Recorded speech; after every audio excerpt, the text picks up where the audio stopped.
ties, second game in Group C, Australia versus Denmark. Only one change to Denmark, had one of their players out with broken ribs, and no changes for Australia.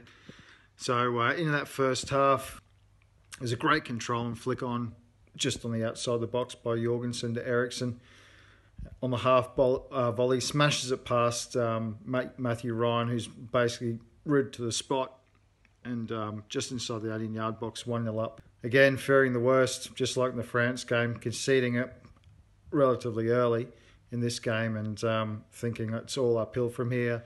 On 25 minutes, there's some great build-up play on the right by Poulsen, and good cross, and Jorgensen, unmarked, probably about 10 or 12 yards out, sends a header flashing wide. Should have been 2-0, hands down. And basically another VAR situation. This time 35 minutes gone. And from an Australian corner, there's a powerful header that's on goal by Matthew Leckie, which is actually deflected off Poulsen's arm, which seems like it's in a natural position, but the review went Australia's way. Obviously, Jedinek steps up, the captain. He's never actually missed a penalty for Australia, so he basically coolly slots it into the same side as the goal as he did in the French game, in 1-1, and now it's game on. Australia get a bit of confidence from that, and short second half. Early on, it was back and forth. Not much of note went on until about the 67th minute, and good deep cross in from the left had Schmeichel flapping an attempted clearance, and that could have gone anywhere. Ended up going out for a corner. Game was very open at that stage.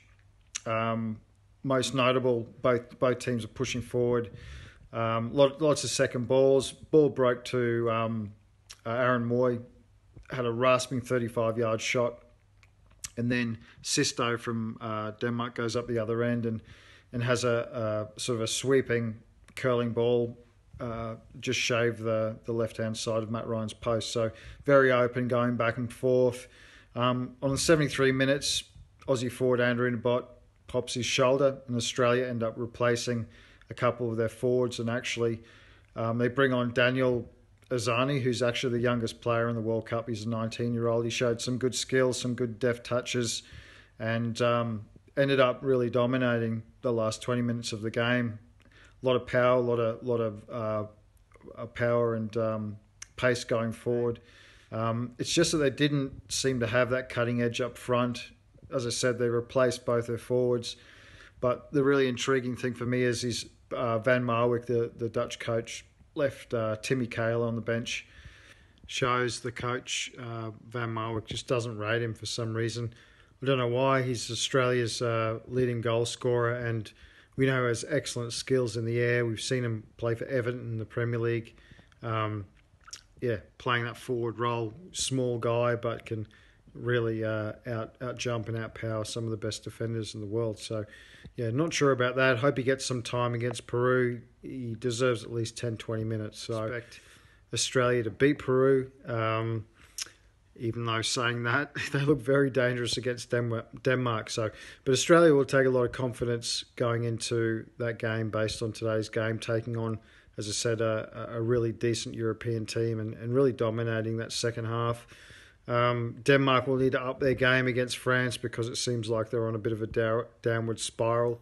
Right, hi everyone, how's Dean? So I'm doing the second part because of the time difference in Australia. Chris, if he covered the second game, would have been up to crazy, like 4 in the morning. So I thought I'll jump on and quickly do a France versus Peru one. Now, I was at work, I was looking up at this, keeping an eye on it. Didn't have it all the way through, so I'm not going to sit here and say, oh, this player, that player played brilliantly. From what it looked like in the first half, well, the first probably hour, France, so many chances. Yes, I know they scored with Giroud's deflected shot, which went out of the keeper and Mbappe tapped it in. But France were wasting so many opportunities in the final third. And Peru will probably, when they come away from that game, they probably find themselves a little bit unlucky. But On the other hand, you know what it is? France have won 2 games from 2 and they haven't even got into second gear yet. It's when they start to get into third and fourth and fifth gear, I've got them down to win the tournament. I'm sticking by it. Yes, they didn't look brilliant in the minute, but they've won 2 from 2 and they're not playing very well and they're through already to the next stage. They'll be a threat, they'll go far, and there'll be some point in this tournament where they'll start to play well, but a win's a win. France are through. The group is still left open, like Chris from Australia has just mentioned before. Australia got that valued point. They're still in it. Of course, that'll be the big game going into the final group of fixtures as well. But like I said, I didn't see it all in full. I've seen it in bits and starts. Let me know what you think of this group, what's going on as well. And I'm covering the Argentina group. What the hell has gone on with Argentina? More on that tomorrow. There's a little rant coming about it as well, so keep an eye out for that tomorrow as well. And I think there's an England report by Rob on Friday, which will be tomorrow as well. And also Newcastle news. There's a Newcastle news coming up as well, so keep an eye out for that later on tonight. Have a good night. Bye-bye.